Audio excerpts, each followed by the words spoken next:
트럼프는 죽어야 한다. 트럼프를 암살해라. 미국의 복수를. 지금 이 말들은 현재 이란 내에서 구호처럼 외치고 있는 말들입니다. 현재 이란 내에서는 알리 하메네이의 장례식이 열리고 있는데요. 오늘 이 내용 좀 제대로 보도록 하겠습니다. 바로 보시죠. 7월 4일부터 알리 하메네이의 장례식이 이란에서 열리게 되었습니다. 다들 아시다시피 개전과 동시에 알리 하메네이는 이스라엘군의 공습에 의해 사망하였는데요. 알리 하메네이가 사망한 지 126일 만에 장례식이 열리게 되었습니다. 굉장히 대규모로 열리고 있는데요. 당국은 테헤란에만 최대 2천만 명의 조문객이 운집할 것으로 보고 있습니다.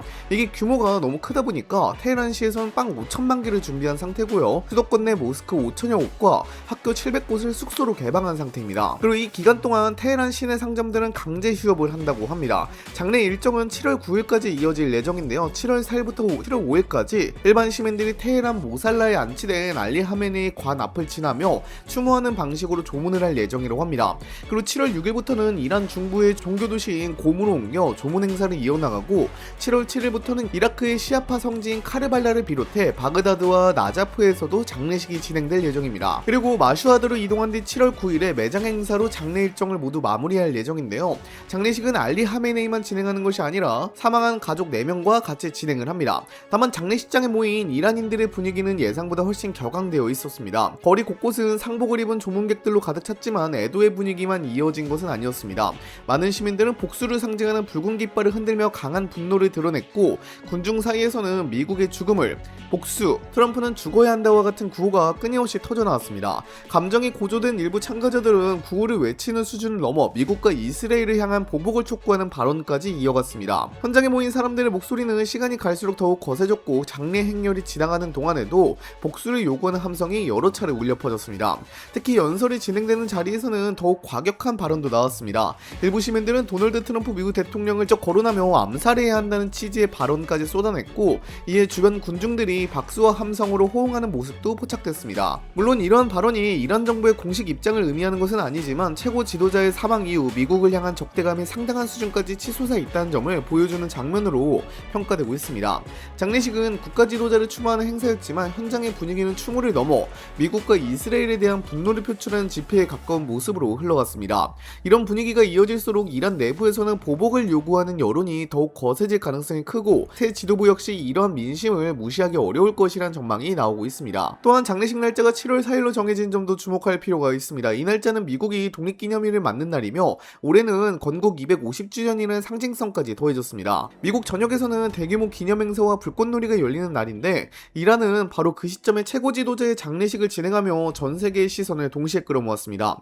우연이라고 보기에는 시기적으로 너무 절묘하다는 분석도 나오고 있습니다. 이란은 오래전부터 미국과의 대립구도를 정치적으로 활용해왔습니다. 이런 상황에서 미국이 가장 큰 국가적 기념일을 맞이한 날 최고 지도자의 장례식을 열고 반미 구호가 대대적으로 울려 퍼지도록 만든 것은 상징적인 의미를 노린 일정이라는 해석이 적지 않습니다. 실제로 장례식 현장에서는 미국을 규탄하는 구호와 함께 복수를 요구하는 목소리가 계속 이어졌고 그 장면들은 전 세계 언론을 통해 빠르게 확산됐습니다. 미국이 축제를 벌이는 날 이란은 추모와 분노를 동시에 전 세계에 보여준 셈입니다. 여기에 미국 독립기념일은 국제 언론의 관심이 미국으로 집중되는 시기이기도 합니다. 이란 입장에서는 장례식 자체를 국제적인 정치 메시지로 활용하기에 가장 효과적인 시점을 선택했을 가능성도 제기됩니다. 최고 지도자의 죽음을 내부 결속의 계기로 삼는 동시에 미국을 향한 강경한 태도를 다시 한번 부각시키려 했다는 분석도 나오고 있습니다. 이런 이유로 이번 장례식은 추모 행사라는 의미를 넘어 미국을 향한 정치적 신호와 대외 메시지가 함께 담긴 행사였다는 평가가 이어지고 있습니다. 트럼프 대통령도 이번 장례식 현장을 지켜본 뒤 예상과는 다른 반응을 보였습니다. 그는 인터뷰에서 장례식에 참석한 수많은 이란인들이 눈물을 흘리며 애도하는 모습을 보고 놀랐다고 밝혔습니다. 자신은 그동안 이란 국민들이 하메네이를 증오하고 있을 것이라고 생각했는데 실제 화면은 예상과 상당히 달랐다는 취지였습니다. 이어 그 눈물이 진짜인지 아니면 가짜인지는 알 수 없다고 덧붙이며 장례식에 나타난 대규모 애도 분위기에 의문을 제기하기도 했습니다. 이는 이란 내부 여론에 대한 자신의 기존 인식과 현장에서 공개된 모습 사이에 차이가 있었다는 점을 공개적으로 언급한 발언으로 받아들여졌습니다. 트럼프 대통령은 여기서 그치지 않고 더욱 강경한 발언도 이어갔습니다. 그는 이란의 주요 지도부와 군 수뇌부가 장례식에 한 곳에 모여 있다며 원한다면 한 번의 공격으로 모두 제거할 수도 있지만 그렇게는 하지 않을 것이라고 말했습니다.